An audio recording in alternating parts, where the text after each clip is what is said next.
Lesson 2 के अध्ययन के बाद अब हम जीव विज्ञान का लेसन 3 वनस्पति जगत के बारे में अध्ययन करेंगे।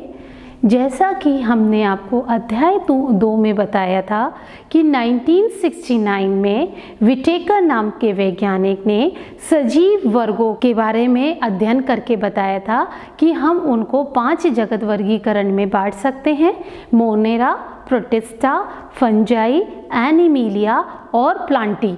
इन 5 में उन्होंने बांटा और उसके गुण भी बताए, लेकिन यह पूरी चीज़ों को फिर भी प्रस्तुत नहीं कर पा रहा था। प्लांटी जगत को हिंदी में वनस्पति जगत भी कहा जाता है। तो वनस्पति जगत में समय के अनुसार कई परिवर्तन आते हैं।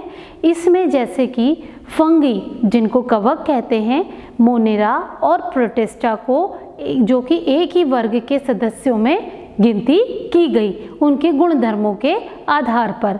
इनमें सेल वॉल यानी कोशिका भित्ति पाई जाती है इनके सदस्यों में, अतः इन्हें प्लांटी जगत से या प्लांटी वर्ग से अलग कर दिया गया।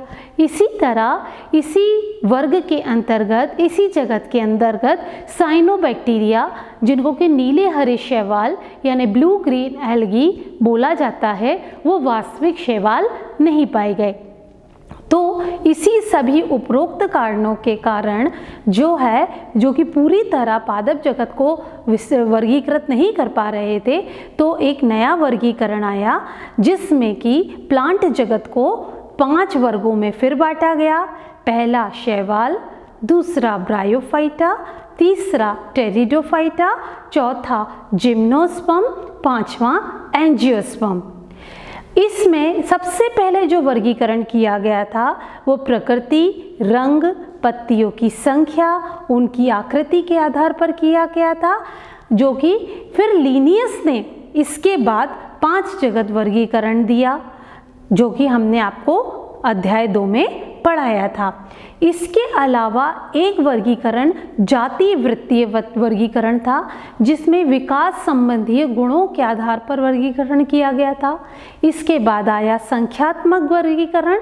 संख्यात्मक वर्गीकरण में अवलोकन, जो कि गुणों को देखकर पहचान कर उसको कंप्यूटरीकृत किया गया उसके गुणों को, और फिर हर एक सजीव को एक कोड दिया गया और फिर उस पर विस्तृत जानकारी एकत्रित की गई।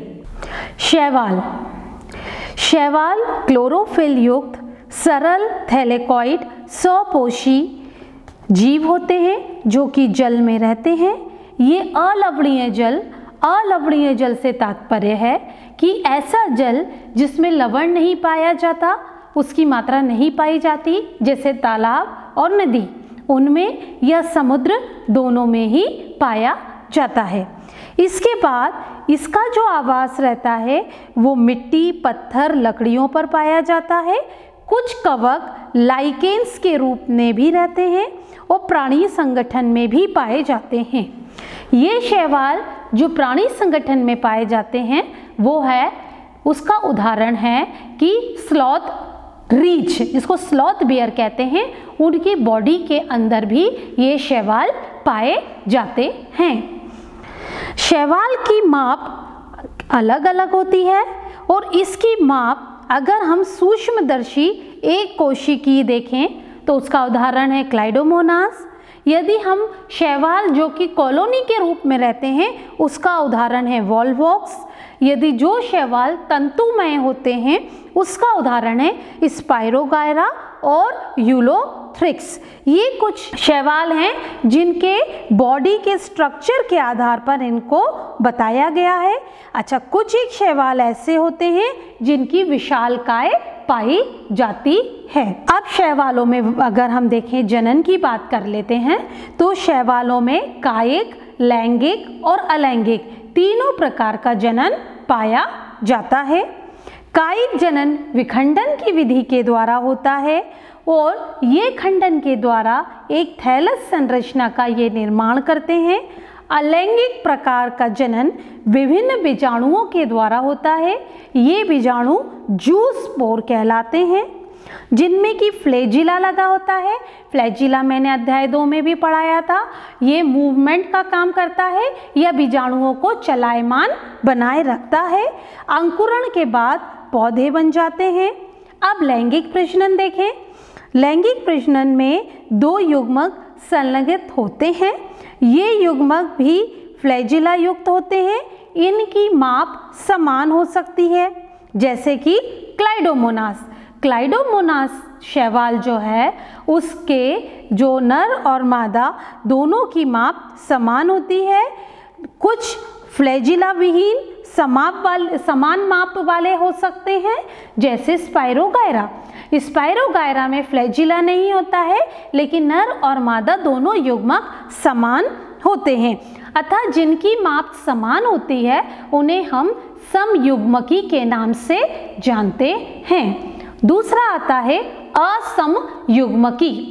असमयुग्मकी शब्द में मतलब कि नर और मादा दोनों के साइज में, दोनों की माप में अंतर पाया जाता है, तो उसको हम बोलते हैं असमयुग्मकी। जो असमयुग्मकी हैं ये ऐसे होते हैं जिनमें कि नर का साइज अलग और मादा का साइज अलग होता है युग्मक का। अब आता है विषम युग्मकी। विषम युग्मकी लैंगिक जनन में जो फीमेल या मादा युग्मक है वो साइज में बड़ी होती है और चलित नहीं होती है, अचल अवस्था में होती है। और नर युग्मक जो रहते हैं वो छोटे होते हैं, जो कि चलायमान स्थिति में होते हैं। इसका उदाहरण है फ्यूकस और वॉल्वॉक्स। अब देखें कि मनुष्य के लिए शैवाल उपयोगी हैं, क्योंकि प्रकाश संश्लेषण के दौरान ये कार्बन डाइऑक्साइड को स्थिरीकरण करने का काम करते हैं और ज़्यादा मात्रा में ऑक्सीजन को छोड़ते हैं, जो कि जीव या प्राणियों के लिए, जंतु वर्ग के लिए बहुत महत्वपूर्ण होती है। ये एक प्राथमिक उत्पादक की तरह भी होते हैं, जो क्योंकि ये कई जलीय प्राणियों के का भोजन की तरह इनका उपयोग करते हैं। कई जलीय प्राणी पोरफायरा, लैमिनेरिया, सरगामसम, ये बहुत सारी स्पीशीज़, लगभग 70 स्पीशीज़ ऐसी खोजी गई हैं जो कि भोजन की तरह उपयोग की जा रही हैं। समुद्री शैवाल भूरे लाल होते हैं, जो कि और ये इनका व्यावसायिक उपयोग भी बहुत है, जैसे जेलेडियम, अगार, जो कि लैब में यूज़ किया जाता है। इसका उत्पादन भी इसके द्वारा होता है। इसके अलावा आइसक्रीम बनाने में, जेली बनाने में इसका उपयोग किया जाता है। कोलेरा और स्प्रूलाइना ये एक कोशिकीय शैवाल है जिनमें बहुत ज़्यादा प्रोटीन की मात्रा पाई जाती है। यहाँ तक कि जो अंतरिक्ष यात्री हैं वो इसको अपने भोजन के रूप में ग्रहण करते हैं। अब देखें हम कि हमने शैवालों को कितने भागों में बांटा गया है। मुख्यतः शैवालों को 3 भागों में बांटा गया है। पहला है क्लोरोफाइसी। क्लोरोफाइसी, इसके सदस्यों को हरा शैवाल भी कहा जाता है। ये एक कोशिकीय कॉलोनी के रूप में या तंतुमय भी हो सकते हैं। इनमें क्लोरोफिल ए और बी प्रभावी रहता है, जिसके कारण इनका रंग बिल्कुल हरी घास की तरह प्रतीत होता है। इसका जो वर्णक रहता है, वर्णक मैंने बताया था पिछली बार भी आपको, वर्णक मतलब पिगमेंट, वर्णक इसमें सुस्पष्ट होता है। क्लोरोफिल डिस्क प्लेट की तरह होती है और जालिकाकार कप के आकार की या सर्पिल आकार की, सर्पिल आकार मतलब सर्प जैसे आकार की, जैसे आड़ा टेढ़ा सर्प होता है उसके आकार की, स्नेक के आकार की बोल सकते हैं, और रिबन की तरह भी हो सकते हैं। इसके ज़्यादातर जो सदस्य होते हैं उनमें क्लोरोप्लास्ट है उसमें एक से अधिक पायरोनोइड्स होते हैं। अब ये पायरोनोइड्स क्या होते हैं? ये स्टार्च होते हैं। कुछ शैवाल तेल बंदूक की रूप में भी भोजन को संचित करते हैं। तेल बंदूक मतलब होता है तेल की बूंद के रूप में ये अपने भोजन को संचित करते हैं। हरे शैवाल में जो भित्ति रहती है, कोशिका भित्ति, वो बहुत मोटी या कठोर होती है। भीतर की तरफ ये सेल्यूलोज की और बाहर की तरफ ये पैक्टोज की बनी हुई होती है। अब कायिक प्रजनन देखें तो कायिक प्रजनन प्रायः तंतु के टूटने अथवा विभिन्न प्रकार के स्पोर के द्वारा होता है। अलैंगिक प्रजनन फ्लैजिला युक्त जू स्पोर के द्वारा होता है। जू स्पोर जू स्पोरेंजिया को बनाते हैं। अब आता है लैंगिक प्रजनन। लैंगिक प्रजनन में लैंगिक कोशिकाओं का बनना होता है। इनमें हमें कई विभिन्नताएं दिखाई देती हैं, जैसे समयुग्मकी, असमयुग्मकी, विषमयुग्मकी। मैंने पिछले अंक में आपको बताया था कि समयुग्मकी क्या है, विषमयुग्मकी क्या है और असमयुग्मकी क्या है। इसके सदस्यों के नाम हैं क्लाइडोमोनास, दूसरा वॉल्वोक्स, यूलेथ्रिक्स एंड स्पाइरोगायरा।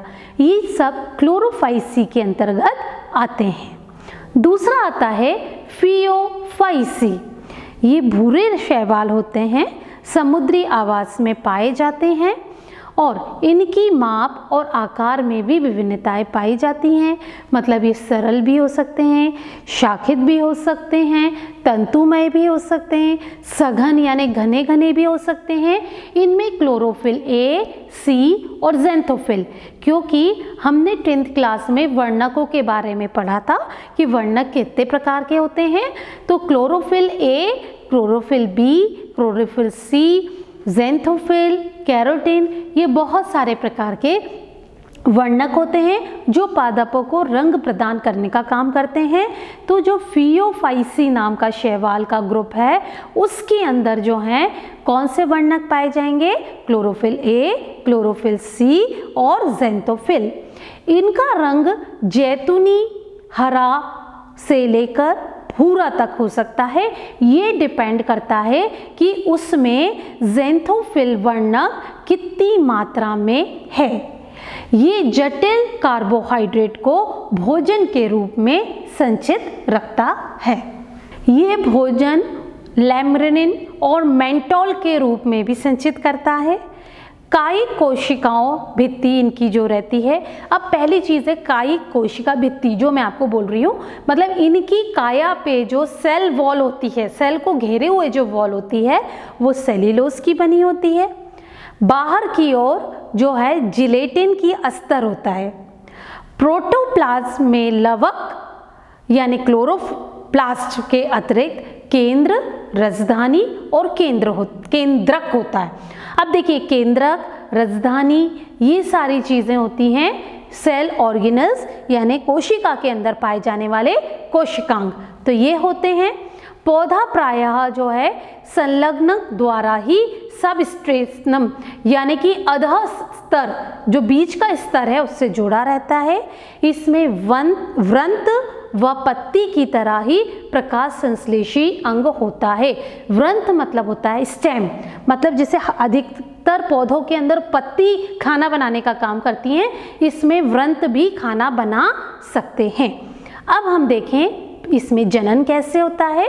तो इसमें जनन कायिक जनन के द्वारा, मतलब कायिक जनन में विखंडन विधि होती है जिसके द्वारा जनन करते हैं।